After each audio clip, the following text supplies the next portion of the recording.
Illinois Congressman Raja Krishnamoorthi. Congressman, it's great seeing you again. What does this bill do for your constituents in Illinois, for example? Oh, my goodness. It's got so much good stuff, Jose.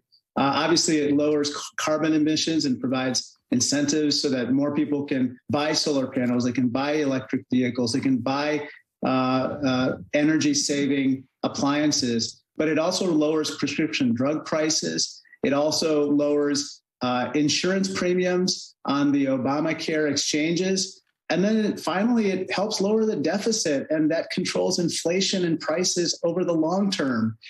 So overall, it's a big win for our constituents, and I'm really excited at final passage and getting it signed into law.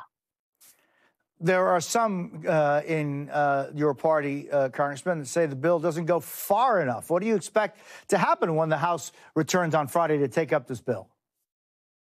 I think the vast majority of my colleagues on the Democratic side are going to support this, and then we're going to come back for more. So, for instance, one thing that I'm very interested in is, unfortunately, the Senate parliamentarians stripped out the cap, the $35 a month cap for insulin for those people who are on private insurance. And I think that we should introduce legislation to, make that a reality.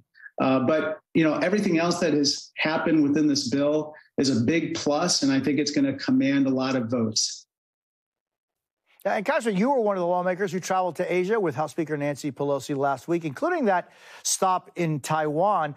Almost a week later, China is still upset by your visit, expanding live fire drills around Taiwan. Are you surprised by the Chinese response to this visit? Unfortunately, I'm not surprised. Their temper tantrum and their live fire exercises have happened before, long before we visited Taiwan, and it's happening again. But if the price of not seeing that type of irresponsible behavior is ceding control of Taiwan or ceding control of our schedule, our travel schedule to the Chinese Communist Party, that is not a price that we are going to pay, Jose. And, the plane you traveled on to Taiwan took the long way to get there instead of the direct route over the South China Sea, where there's a huge Chinese military presence. Did you and your colleagues ever worry about your safety? I mean, boy, China was saying all kinds of things. Yeah, there was all kinds of crazy statements, especially in the government-sponsored Twitter, their equivalent of Twitterverse, where they were talking about shooting down the plane and so forth.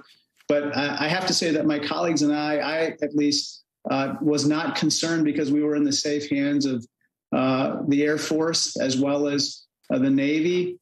And our good men and women in uniform took extremely good care of us and making sure that we put in countermeasures to whatever the Chinese Communist Party was doing to basically dissuade us from going to Taiwan. A bipartisan group of lawmakers led by Senate Foreign Relations Committee Chair Bob Menendez is working on a bill to bolster Taiwan's defense capabilities and deepen America's ties with the island. Politico reports the White House is pushing back against that legislation, worried that it will upset the balance and potentially provoke a conflict with China. What's your take on that? I respectfully disagree with the White House. I think right now we have to help. Under the Taiwan Relations Act, we have an obligation to support the self-defense of Taiwan.